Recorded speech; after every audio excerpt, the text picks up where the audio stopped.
In 1911, somewhere in the frozen emptiness of Antarctica, a Norwegian explorer named Roald Amundsen made a decision that looked painfully boring. While other expeditions were driven by heroic fantasies, dramatic risk, and bursts of ambition, Amundsen followed a rule so simple it almost sounded insulting. Travel the same distance every day, no matter how he felt. Not when conditions were ideal. Not only when morale was high. Every day. When storms came, he adjusted, but he still moved. When the body resisted, he still moved. When nothing visually changed for days except endless white horizons, he still moved. No emotion el braxru.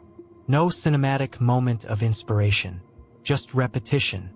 At the exact same time, Robert Falcon Scott was leading another expedition toward the South Pole.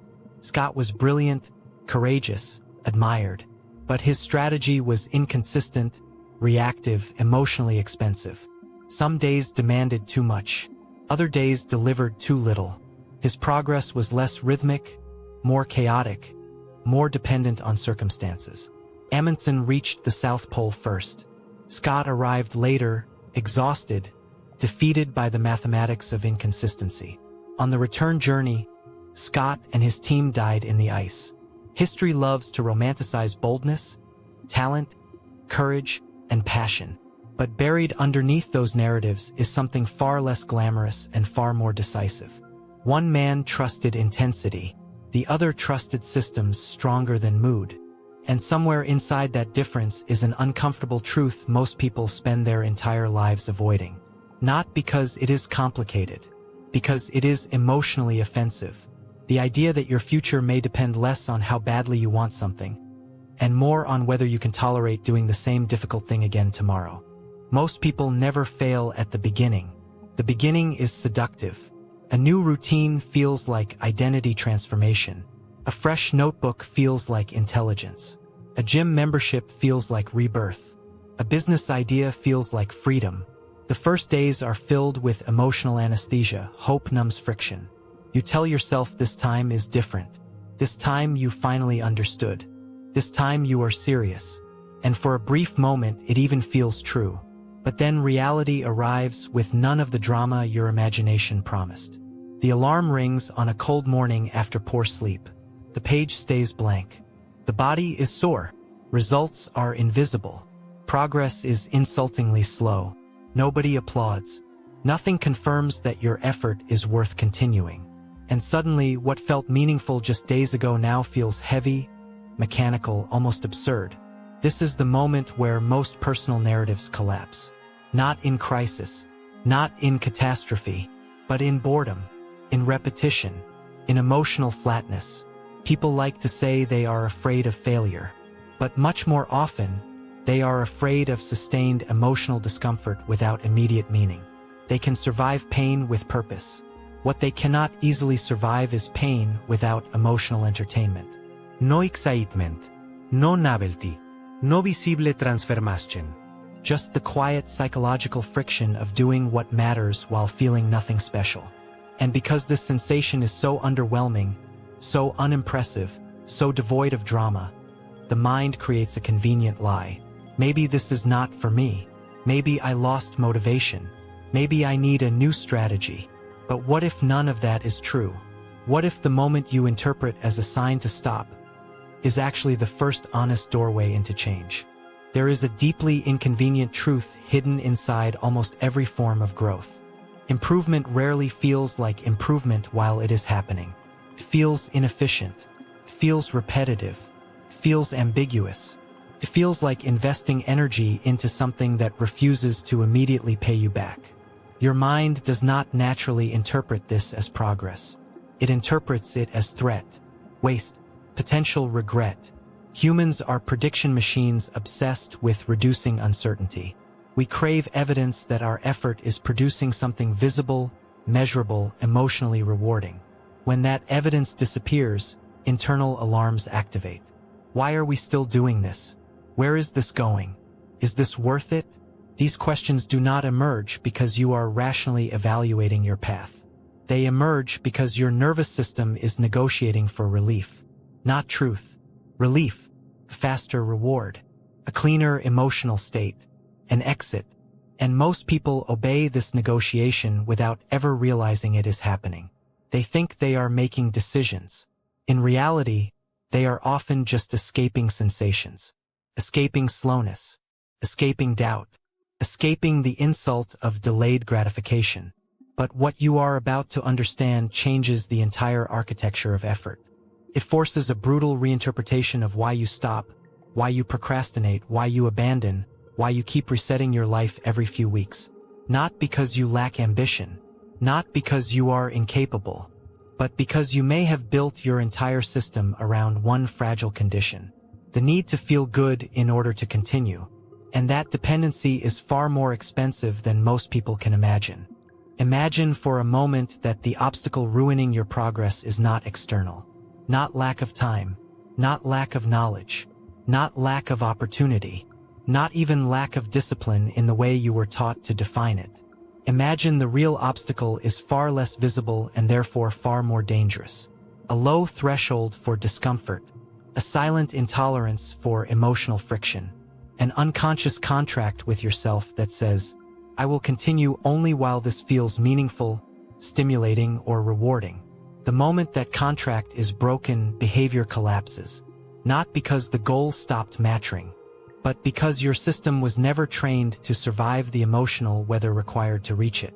This changes everything, because now the question is no longer whether you are motivated.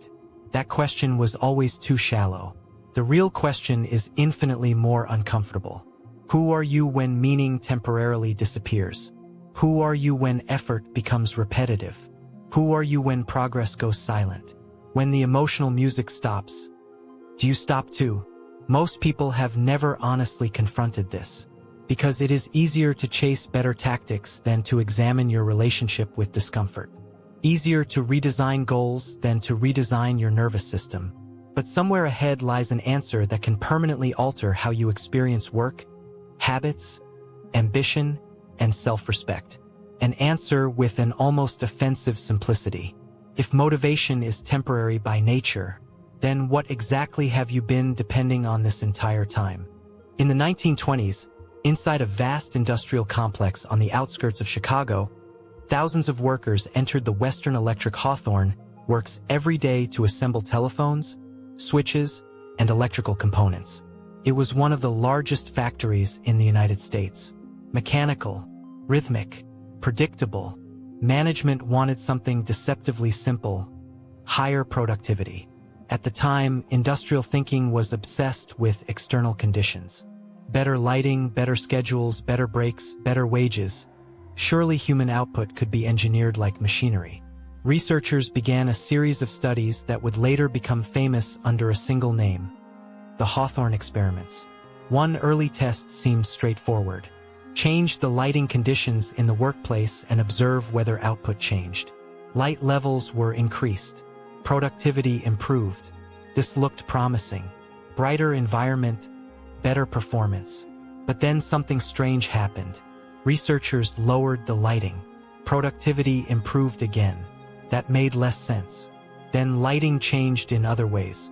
Output still rose. The relationship between environmental conditions and performance was no longer behaving rationally. It was as if the workers were responding to something more invisible than the actual variables being manipulated.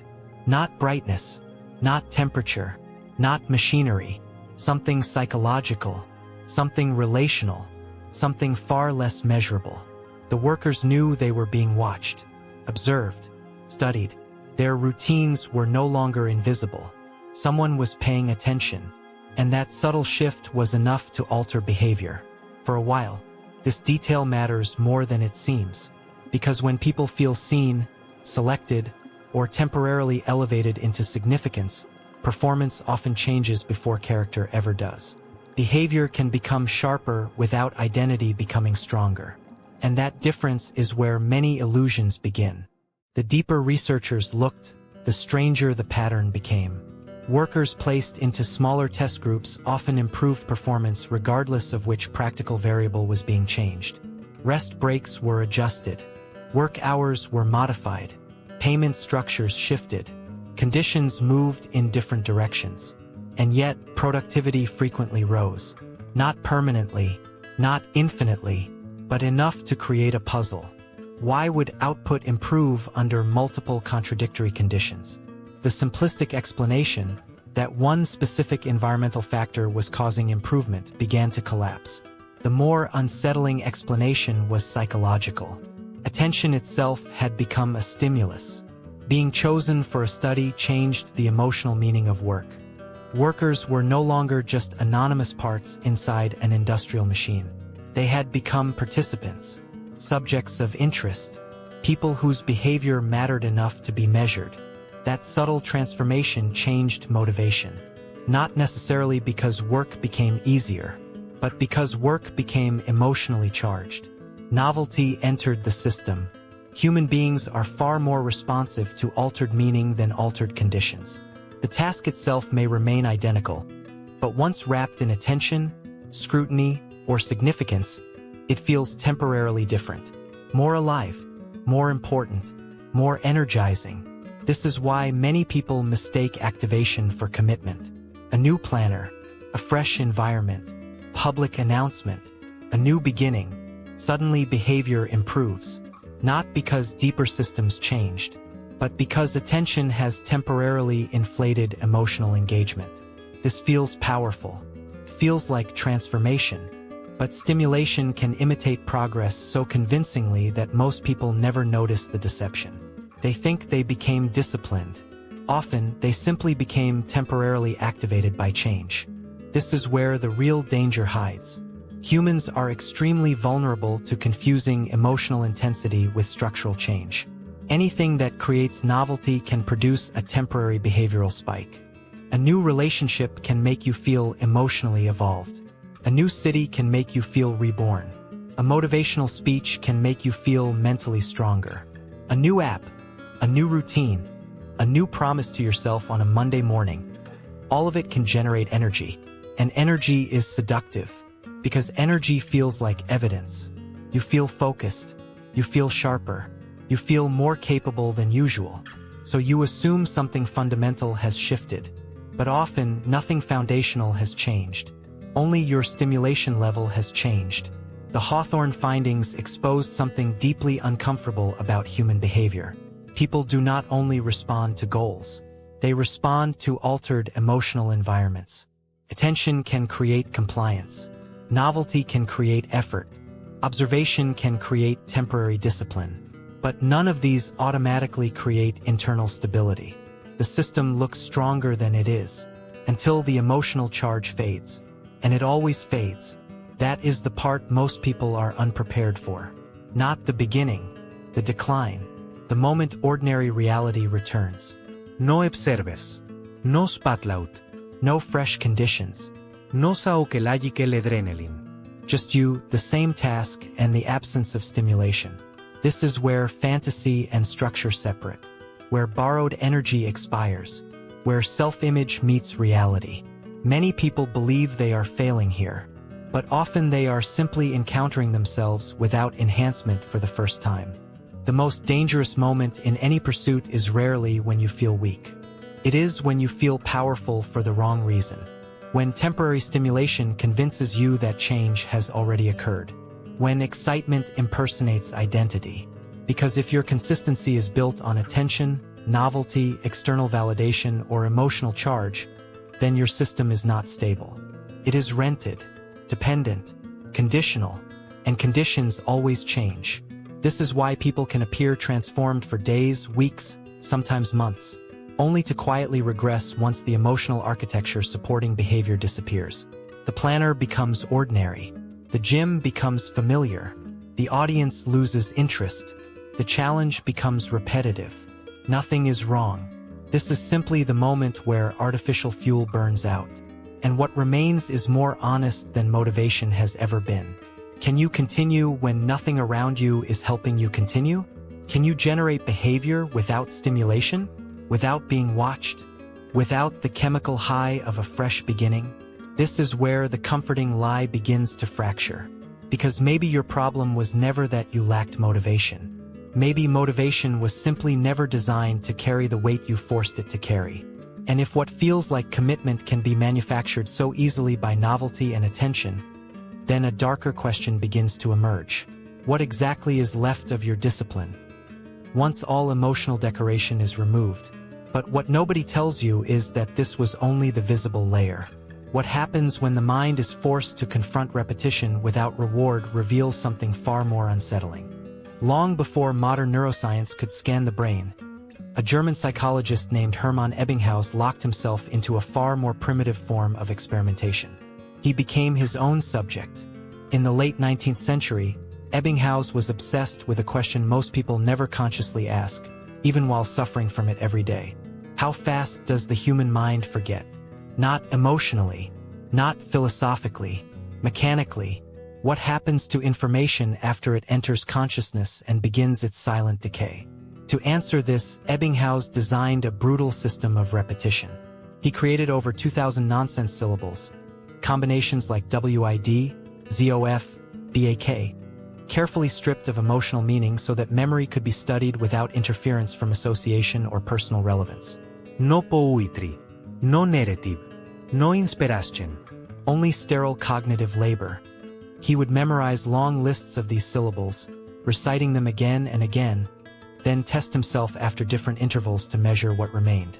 Hours later, days later, weeks later, the work was painfully repetitive, emotionally empty, almost absurd in its monotony. But this monotony was not a flaw in the method.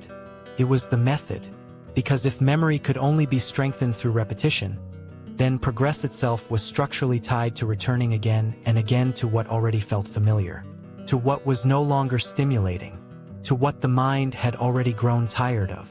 This is psychologically offensive to the human ego. We want growth to feel like expansion, like momentum, like discovery. But Ebbinghaus was uncovering something much colder. Learning often feels less like moving forward and more like refusing to let things collapse. And for a nervous system addicted to novelty, that distinction changes everything. The results were ruthless. What Ebbinghaus discovered became one of the most unsettling visualizations in the history of psychology. The forgetting curve. A steep descent. A rapid collapse. Information learned can disappear with shocking speed if it is not revisited. Memory does not politely wait for your convenience. It degrades, aggressively, almost immediately. Retention is highest shortly after learning, then begins to drop sharply within hours and days. Not because you are incapable, not because you are defective, because forgetting is the default condition. The human mind is not designed to effortlessly preserve everything it encounters. It is designed to filter, to discard, to compress reality into what is repeatedly reinforced. This means something profoundly inconvenient. Exposure is not mastery. Reading is not retention. Watching is not learning. Feeling inspired is not encoding. Without deliberate repetition, most of what enters your mind begins disappearing almost as soon as it arrives. This creates a brutal emotional mismatch. You can spend an hour studying, practicing, reading, or learning something difficult and walk away feeling productive. Then return later and discover that much of it is gone. This feels discouraging, humiliating, wasteful, as if your effort vanished. But what actually vanished was the illusion that one exposure should be enough. The nervous system hates this reality. It wants closure, completion, a satisfying sense of having done the work. Instead, genuine learning often demands returning to unfinished territory again and again, with no emotional novelty attached. And that is where most people quietly begin negotiating with escape. This explains a form of quitting that rarely gets recognized for what it truly is. Not dramatic abandonment, not catastrophic failure, just subtle disengagement. A person studies a language for a week and feels energized, returns later, forgets vocabulary, and feels incompetent. A musician practices scales, comes back the next day, and feels as though nothing stayed. Someone trains a new skill, revisits it after a pause, and feels like they are rebuilding from scratch. The emotional conclusion is predictable. This is not working. I am not progressing. Maybe this is not for me. But these interpretations are often false. What feels like failure is frequently just contact with the normal architecture of memory. Progress is not linear accumulation.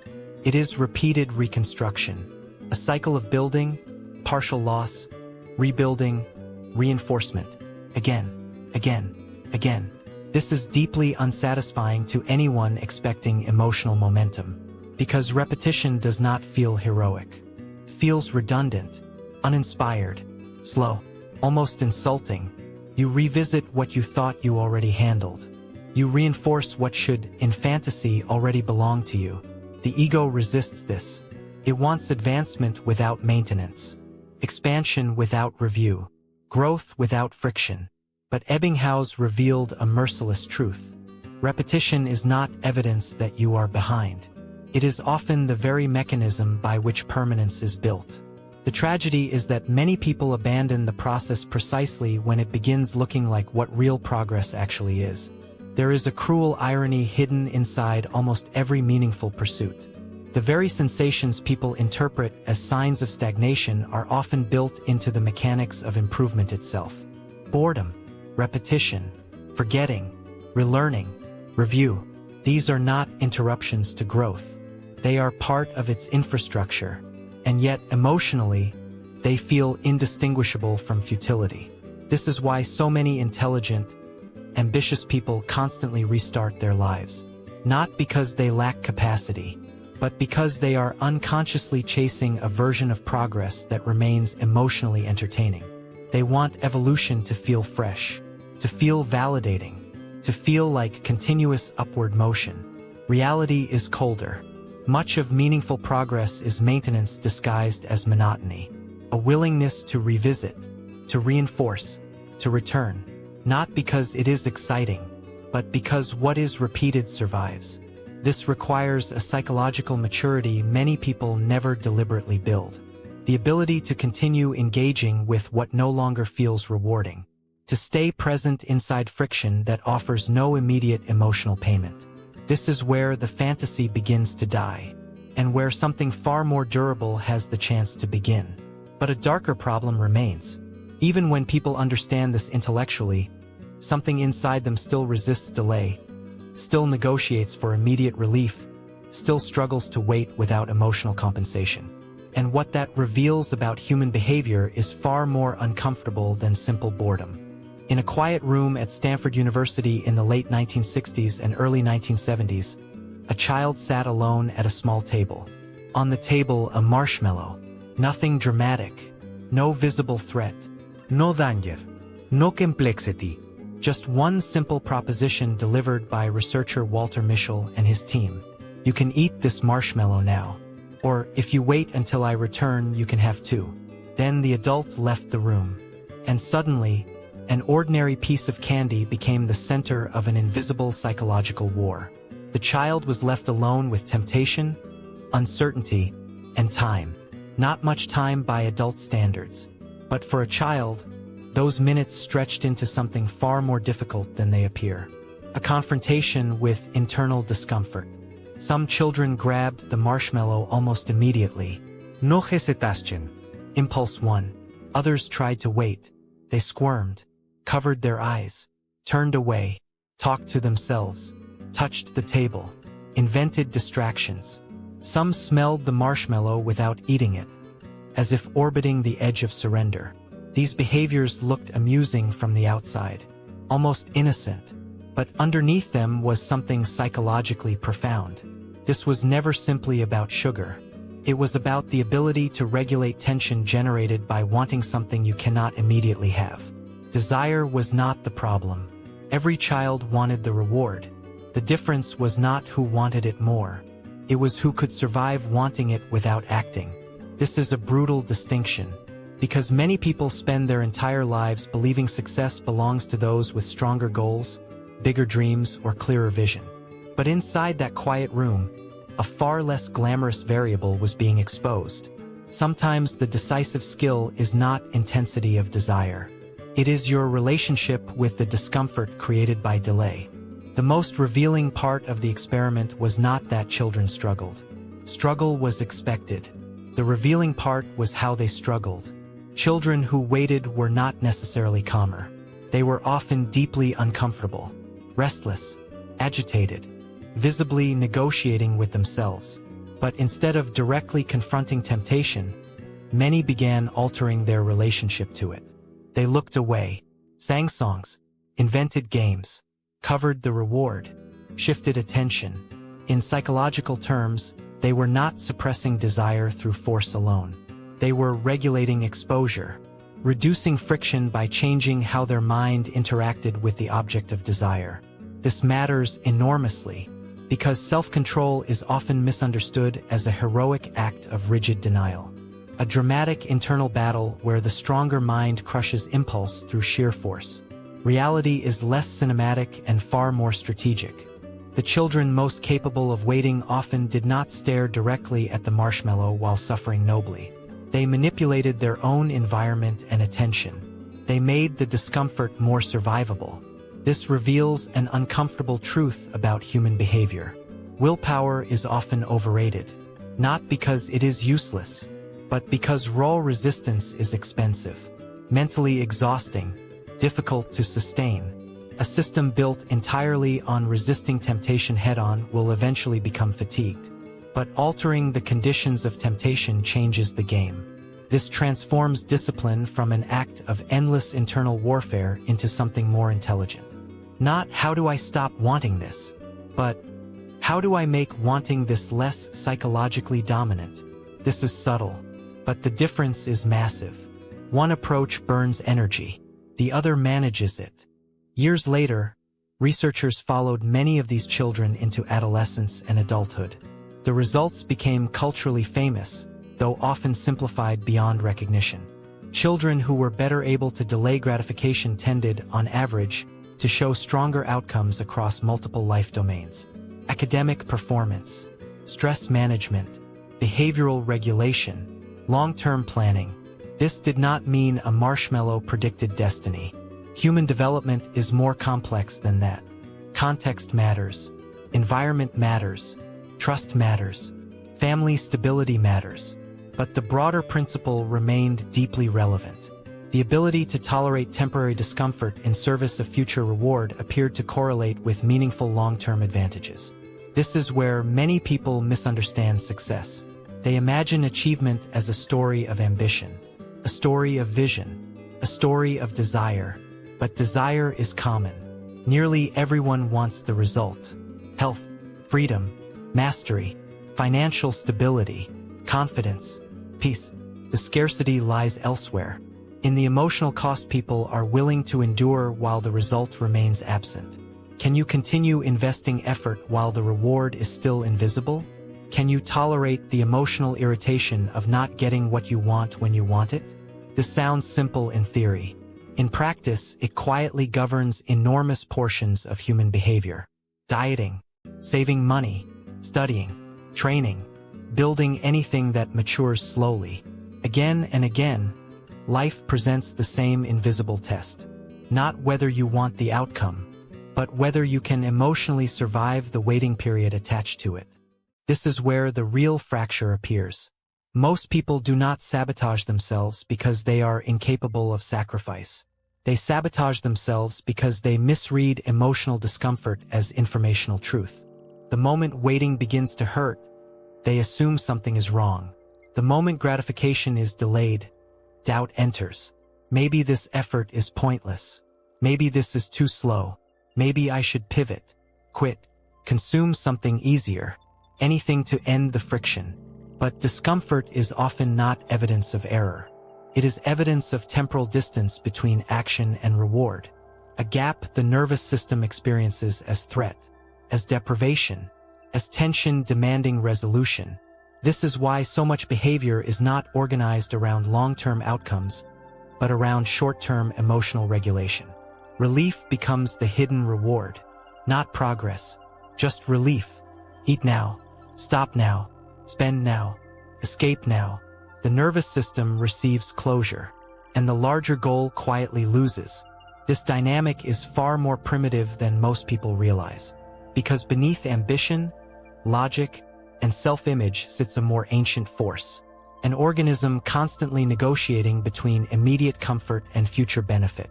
And even when the future is objectively better, something inside still resists the delay, still bargains with urgency, still asks the same dangerous question: why suffer now for something I cannot touch yet? And what that reveals about human nature is far darker than simple impatience. In 1954, two psychologists at McGill University, James Olds and Peter Milner, were studying motivation through an experiment that was not supposed to become famous. Their original objective was relatively technical: understand how certain brain regions influenced learning and behavior. They implanted tiny electrodes into the brains of laboratory rats. The expectation was simple: stimulate specific areas, observe behavioral responses, map patterns. But during one experiment, something unexpected happened. A rat repeatedly returned to a particular corner of its enclosure. Again, and again, and again. This was strange enough to attract attention. The researchers discovered that when the rat entered that area, it received electrical stimulation to a brain region later associated with reward and reinforcement. The stimulation was not food, not water, not warmth, not survival, just a direct artificial activation of internal reward circuitry. The rat had found something more psychologically compelling than its environment itself. So the experiment changed. Olds and Milner designed a new setup. The rat was given a lever. Press the lever, receive brain stimulation. Nothing else required.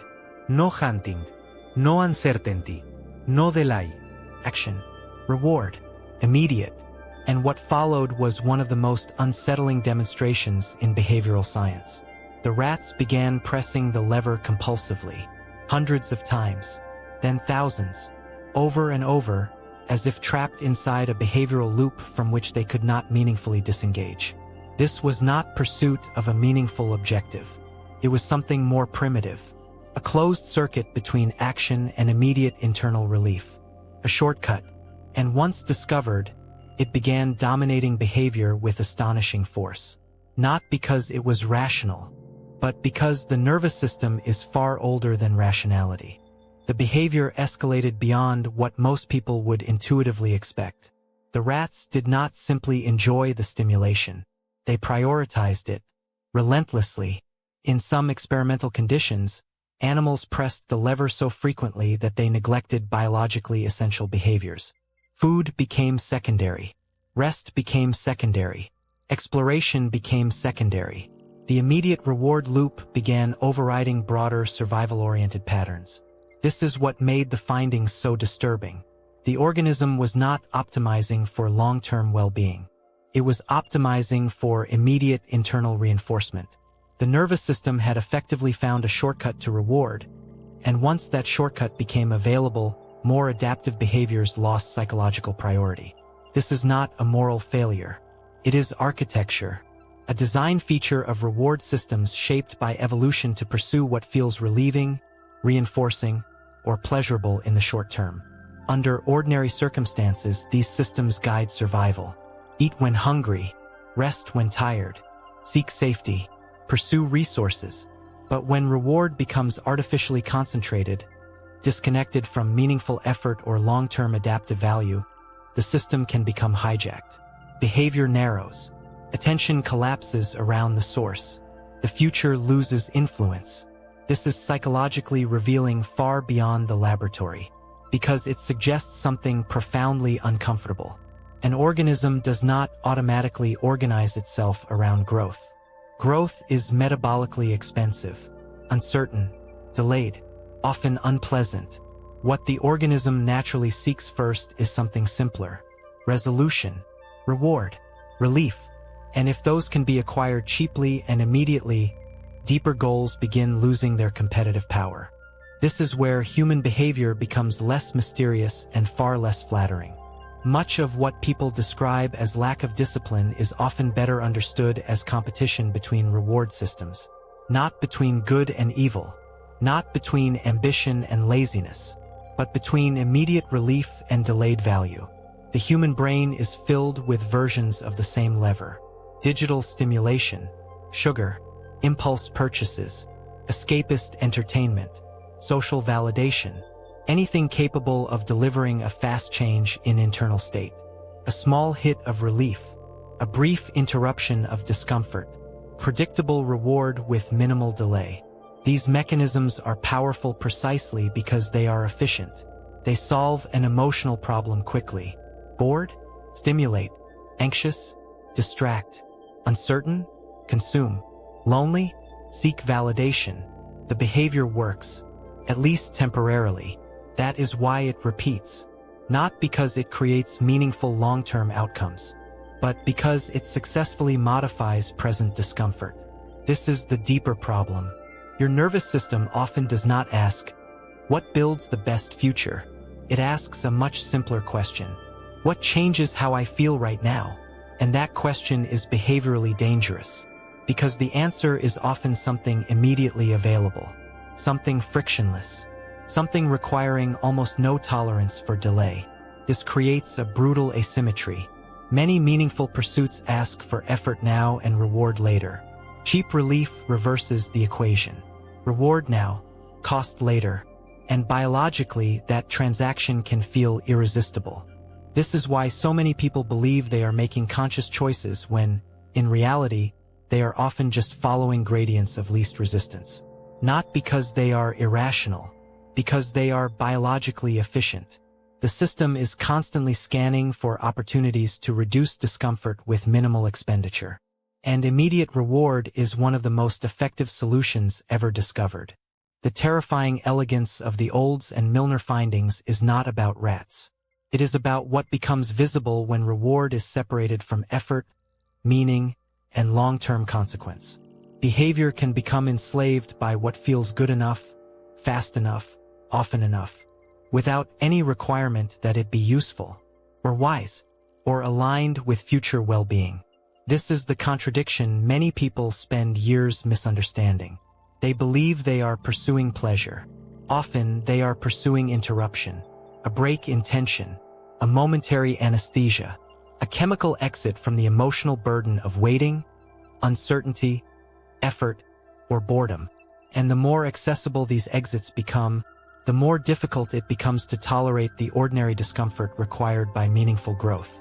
Not because growth became harder, but because relief became too easy. This changes the battlefield entirely, because the problem is no longer simply whether you can endure difficulty.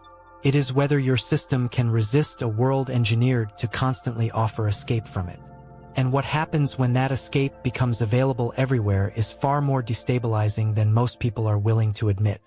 Before human flight became a symbol of triumph, it looked like repeated embarrassment.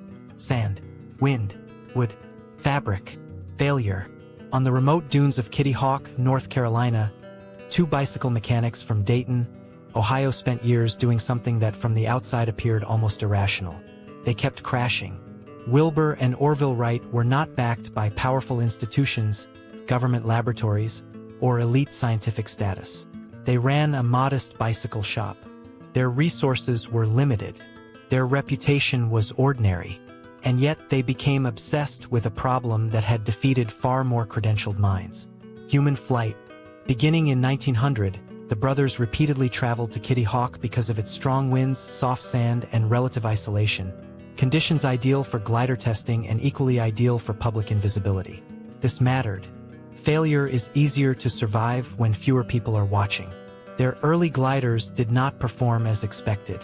Lift calculations based on existing aerodynamic data produced disappointing results. Control was unstable. Predictions failed under real conditions. Flights were short, inconsistent, often frustratingly poor. What looked elegant in theory became stubbornly chaotic in practice. This is where many ambitions die. Not at the level of fantasy, but at the first collision with reality's refusal to cooperate. The Wright brothers were not encountering a lack of desire. They were encountering technical resistance. Reality was informing them that wanting something is irrelevant unless your understanding can survive repeated contradiction. This is a psychologically expensive phase, because the world does not reward you for almost understanding. It simply gives you more friction, more error, more proof that your current model is insufficient. And the ego does not enjoy this education. Instead of interpreting failure as a verdict, the brothers treated it as data. This distinction is everything. Many people experience repeated failure as identity erosion, evidence of inadequacy, a public or private referendum on competence. The Wright brothers approached it differently. Each failed glide was information. Each instability exposed a misunderstanding.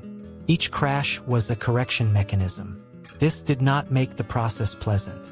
Far from it. In 1901, after continued disappointing glider performance, Wilbur Wright became deeply discouraged. At one point, he reportedly told his brother that humans might not achieve flight for another 50 years. This is an important detail.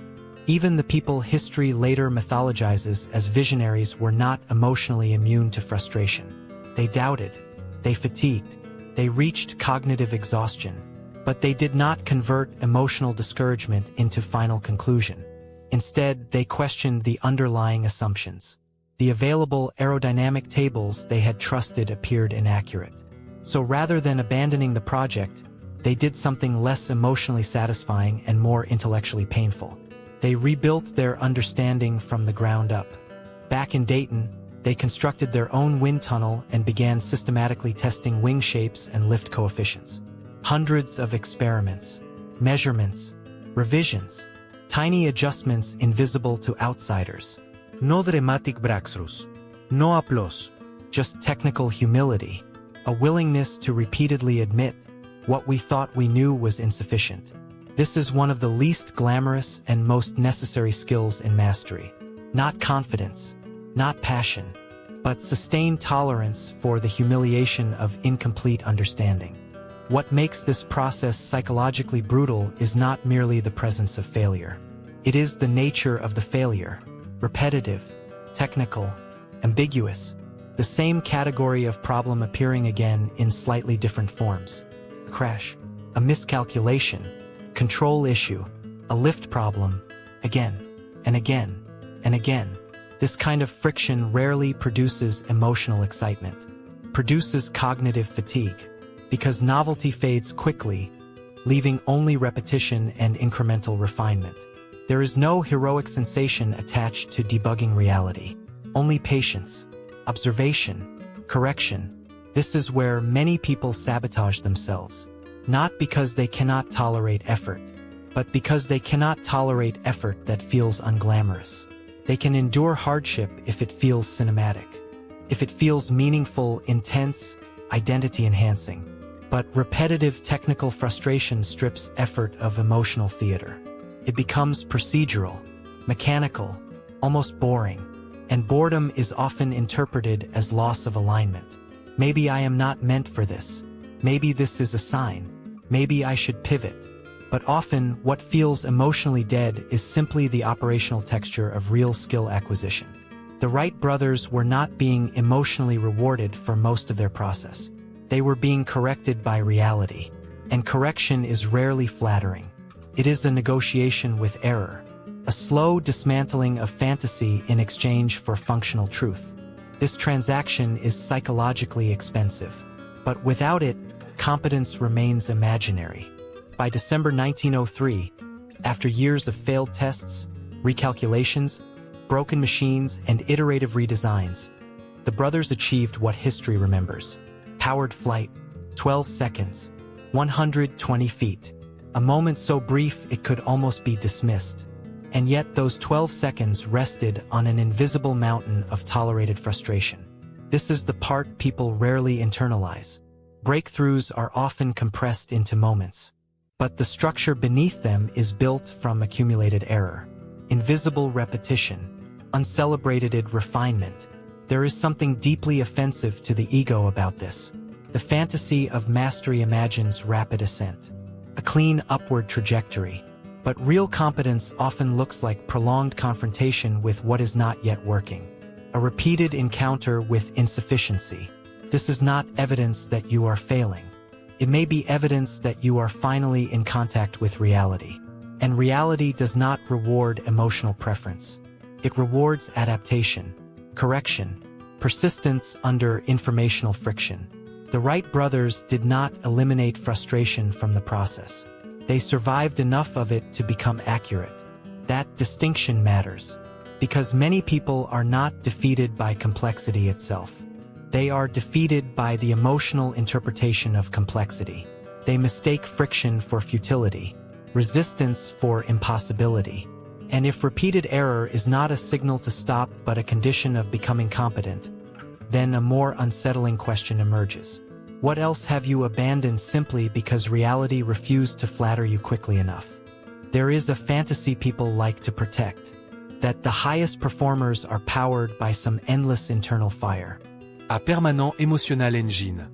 A state of continuous inspiration so intense that discipline becomes almost unnecessary. This fantasy is comforting, because it explains excellence without demanding confrontation with its texture. In 1993, psychologist Anders Ericsson and his colleagues published research that quietly dismantled this illusion. Working with students at the Berlin Academy of Music, they studied violinists across different performance levels. Not casual learners, not hobbyists, serious young musicians being shaped inside one of the most demanding training environments in the world. The researchers divided them into groups: the highest performing violinists, good violinists, and future music teachers. Then they asked a simple but devastating question. What actually separates the best from the rest? Not in mythology, not in self-image, in daily behavior. The expected explanation might have been talent, passion, innate gift, a deeper love for music. But what emerged was far less romantic. The best performers had accumulated significantly more hours of what Ericsson called deliberate practice. Not casual repetition, not enjoyable play, not mindless exposure. Deliberate practice was highly structured, effortful, mentally demanding work specifically designed to improve weaknesses. This distinction is psychologically violent, because it separates what feels productive from what actually creates adaptation. The highest performers were not merely spending more time with their instrument. They were spending more time in cognitively uncomfortable states, concentrating intensely, correcting errors, repeating difficult passages, operating at the edge of competence, again and again, not because it felt emotionally rewarding, but because improvement lives there, whether you enjoy the climate or not. Deliberate practice is not naturally seductive. This is one of its defining features. It is not optimized for emotional satisfaction. It is optimized for adaptation. That difference changes everything. A musician casually playing familiar pieces may feel competent, fluid, expressive. The experience can be enjoyable, almost identity-confirming, but little changes. No meaningful cognitive strand. No systematic confrontation with limitation. No forced reconstruction of skill. Deliberate practice is different. It often feels worse. A difficult measure repeated 20 times. A technical flaw isolated and attacked. Tempo reduced. Precision prioritized over pleasure. Mistakes exposed under high attention. The experience is narrow, repetitive, mentally fatiguing. This is why many people unconsciously avoid it. Not because they dislike growth in principle, but because growth frequently arrives disguised as emotionally unrewarding labor. The nervous system does not automatically categorize this as desirable. It often categorizes it as aversive, boring, tense, draining, which creates a dangerous illusion. If this feels dead, maybe it is wrong. If this feels empty, maybe I have lost passion. But emotional intensity is a poor metric for progress. Many forms of real improvement are effectively flat, sometimes even unpleasant. This is especially true once novelty disappears. What remains is repetition stripped of emotional decoration. A loop of correction so ordinary it almost insults the imagination. And yet this is where elite performance compounds. Not in dramatic bursts of inspiration, but in sustained exposure to cognitively demanding monotony. The study revealed something else equally revealing. The best violinists did not simply practice more. They practiced differently, and they respected the psychological cost. Their schedules were structured around recovery, focused sessions, rest periods, sleep. This matters because deliberate practice is not infinitely sustainable. It is cognitively expensive. Attention depletes.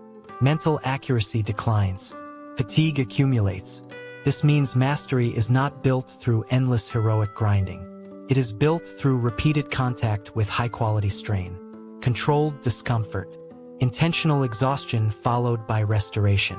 This is less emotionally glamorous than the mythology of hustle, but far more precise. The elite performers were not addicted to endless work.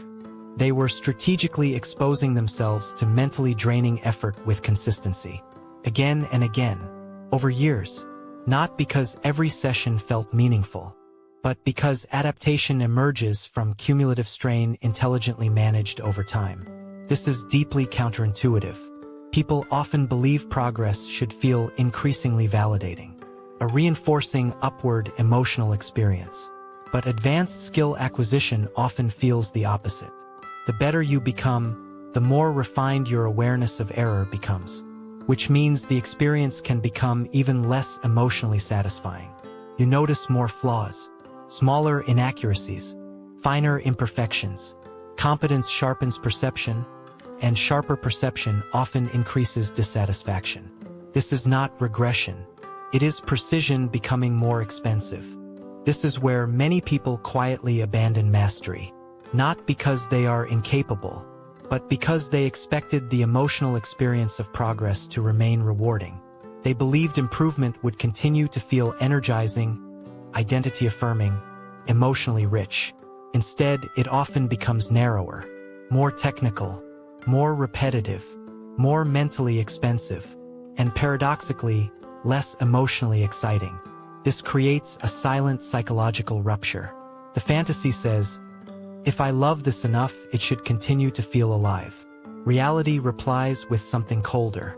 If you stay long enough, much of excellence begins to feel ordinary, procedural, systematic, almost emotionally neutral, not empty in meaning, empty in stimulation. And for minds addicted to novelty, this neutrality can feel like loss, like deadness, like evidence something is wrong. But often nothing is wrong. You are simply encountering the actual climate of refinement, a place where emotional fireworks are no longer necessary for continued movement, where repetition stops entertaining and starts transforming. This is not glamorous. It is not cinematic.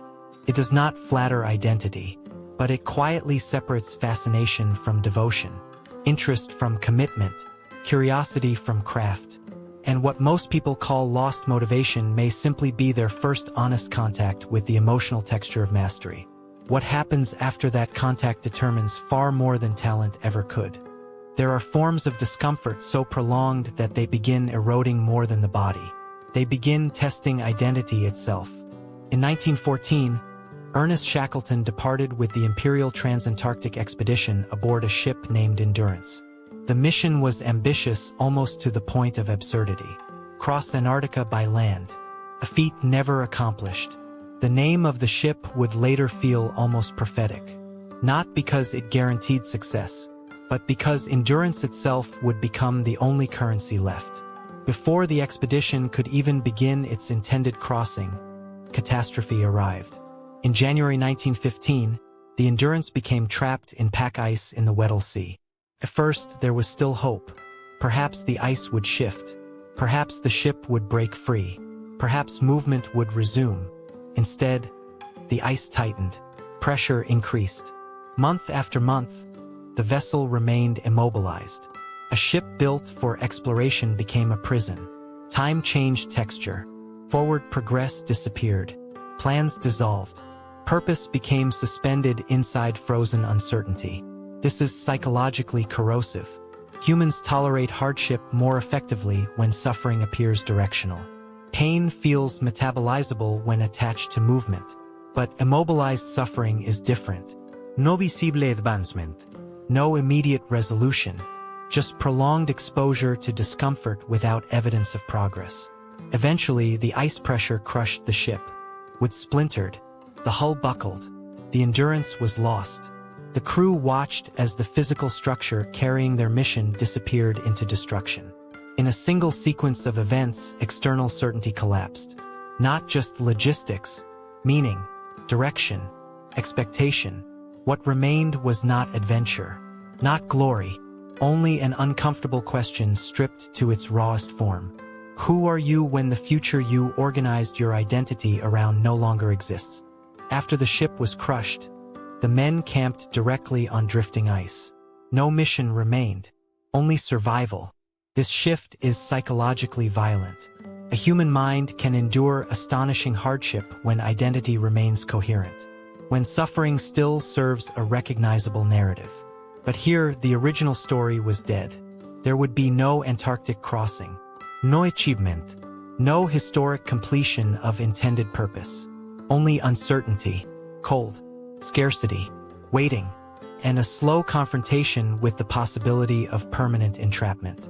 Under such conditions, leadership changes meaning.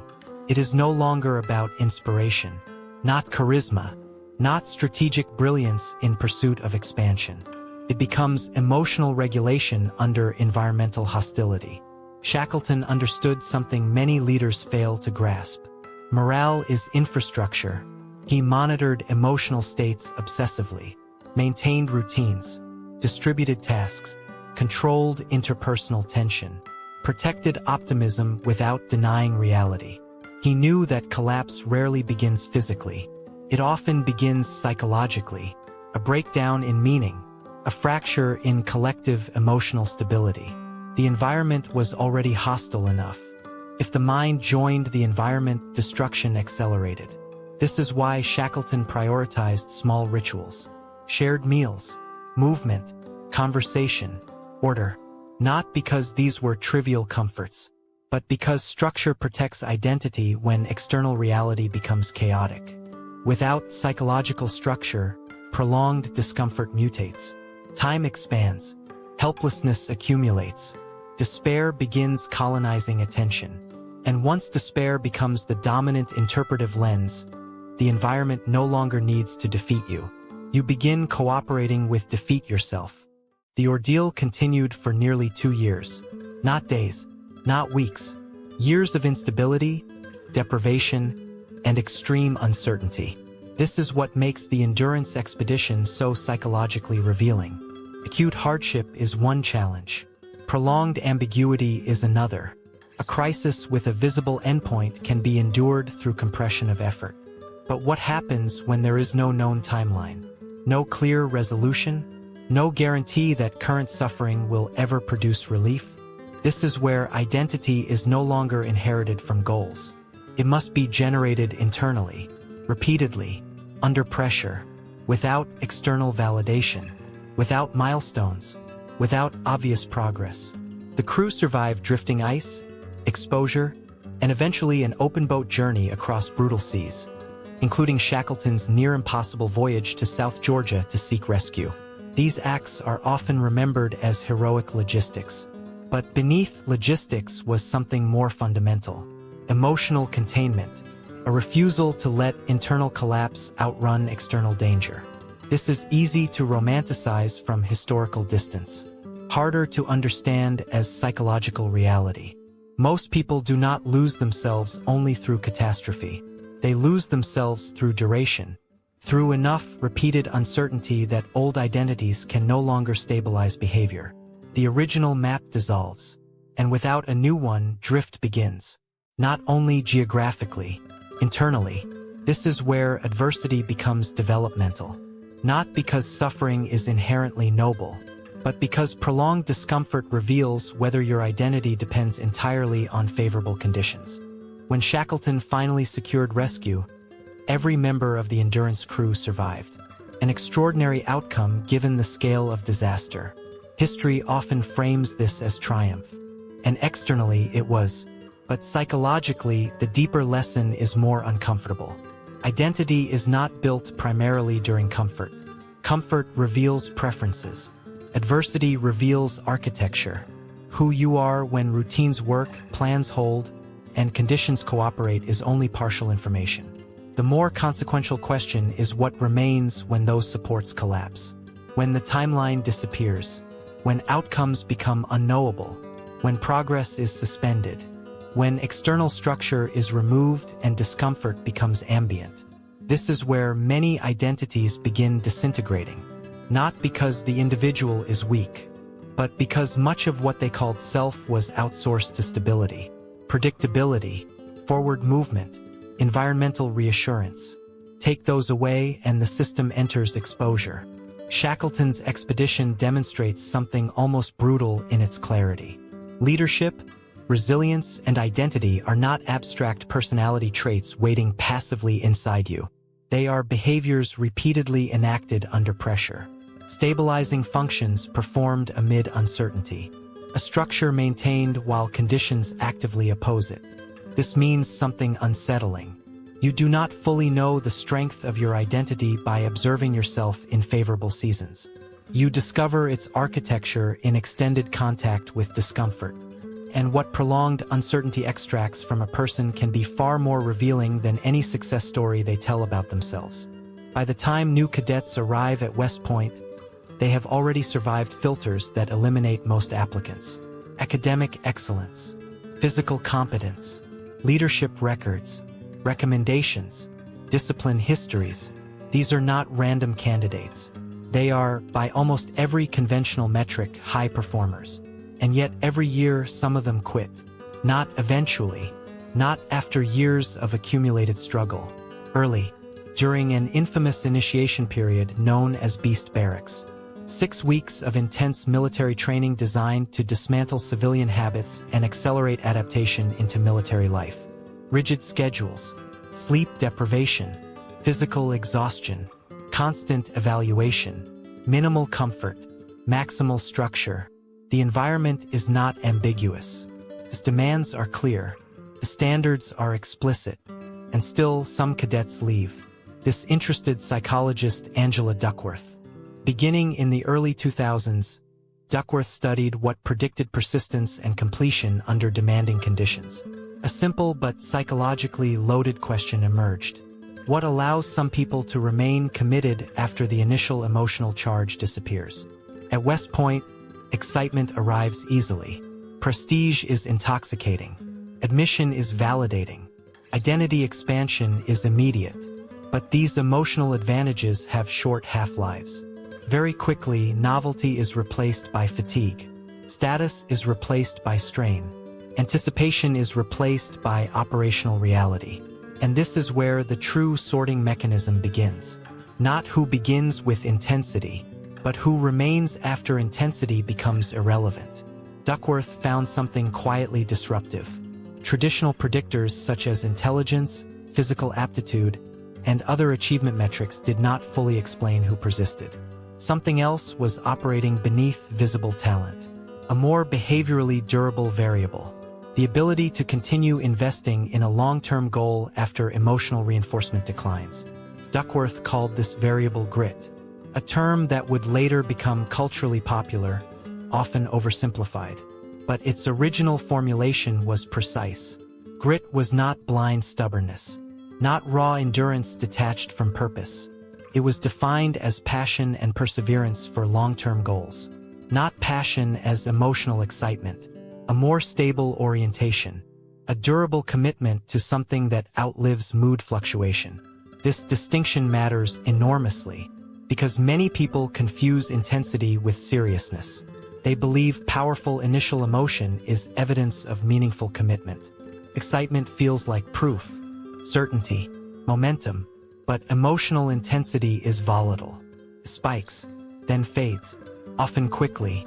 What remains after that decline is behavior stripped of emotional subsidy. This is where grit becomes visible. Can you continue when the identity boost has normalized? When the external validation becomes ordinary? When effort feels less meaningful not because the goal changed, but because your nervous system adapted to its presence? This is an underappreciated psychological transition. At the beginning of a pursuit, progress is often emotionally subsidized by novelty. Everything feels alive, charged, symbolic, but eventually the goal becomes familiar, less stimulating, more operational. The emotional drama weakens, and suddenly the same behavior requires a different fuel source. not inspiration, not stimulation, commitment without immediate emotional compensation. This is less glamorous than most people want success to be, but far more predictive. This reveals something psychologically uncomfortable about human ambition. Many goals are easier to start than to inhabit. Starting offers emotional rewards, announcement, possibility, identity expansion, social recognition, a clean narrative. Staying is different. Staying removes performance theater. No novelty. No applause for repetition. No emotional fireworks for consistency. Only recurrence, routine, friction. This is where internal architecture matters more than surface capability. A highly intelligent person can leave. A highly talented person can leave. A physically gifted person can leave. Because leaving is often not a function of insufficient ability. It is a function of deteriorating emotional relationship with sustained effort. The goal remains. The standards remain. But the emotional climate changes. And many people were never trained to operate once positive emotion is no longer carrying the load. This is why persistence can outperform visible advantage. Not because talent is irrelevant, but because talent without durability is structurally unstable.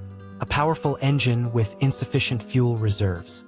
Duckworth's work suggested something both simple and disruptive. Success often belongs not to those who feel strongest at the beginning, but to those who can survive the emotional neutrality of the middle.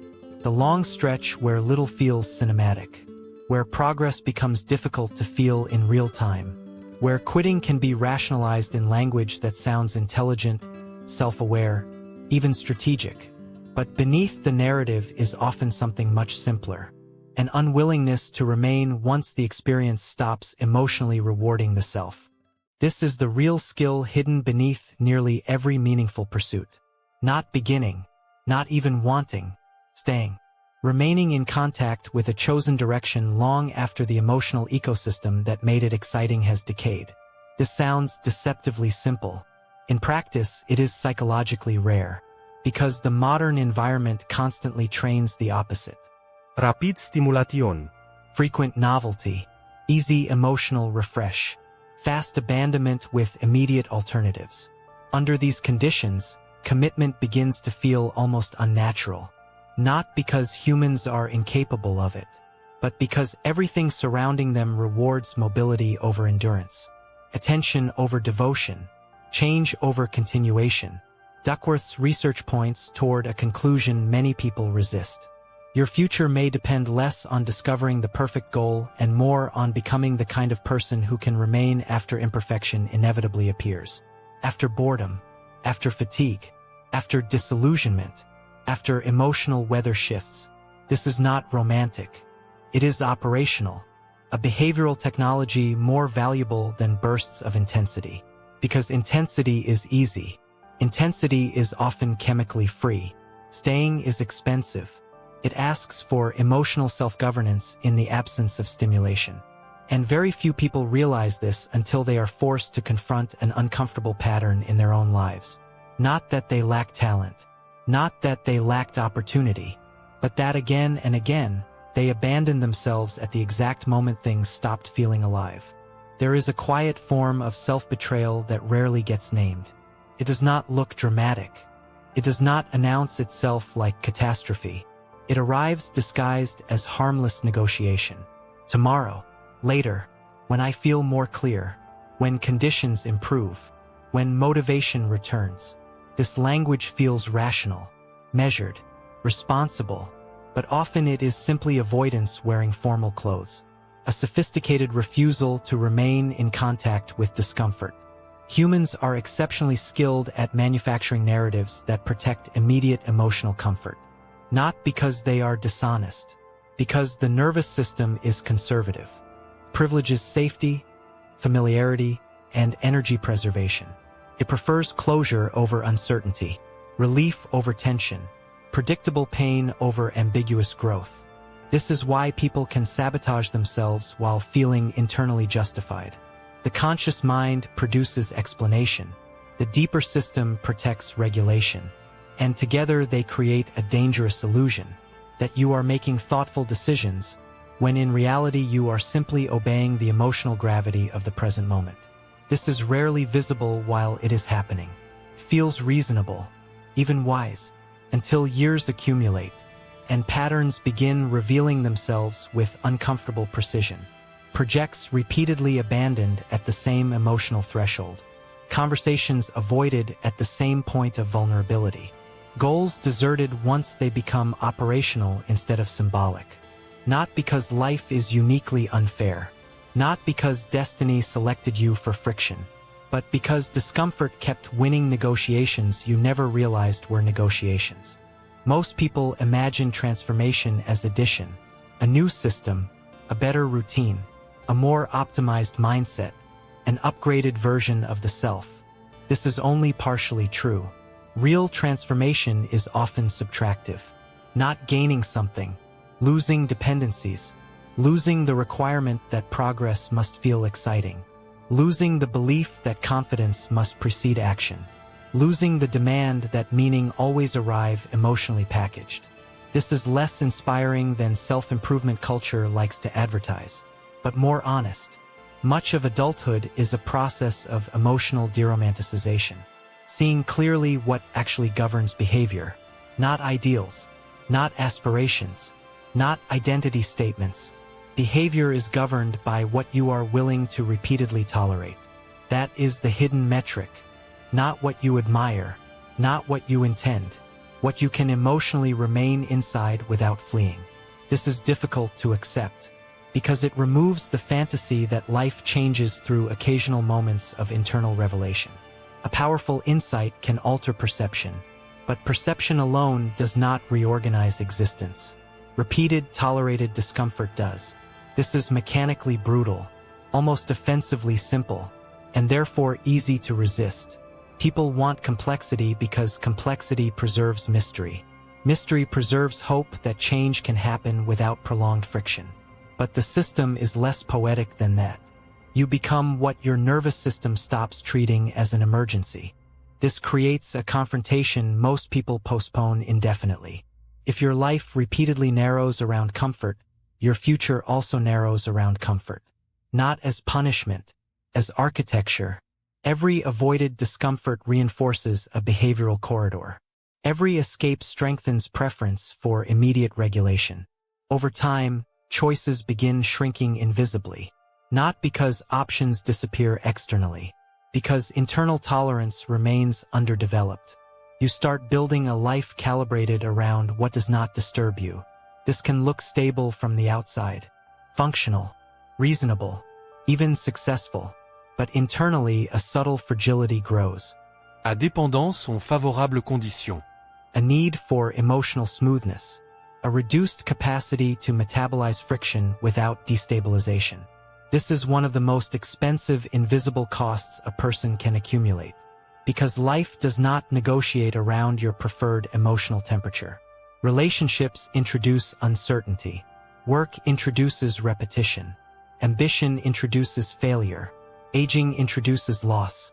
Reality is frictional by design.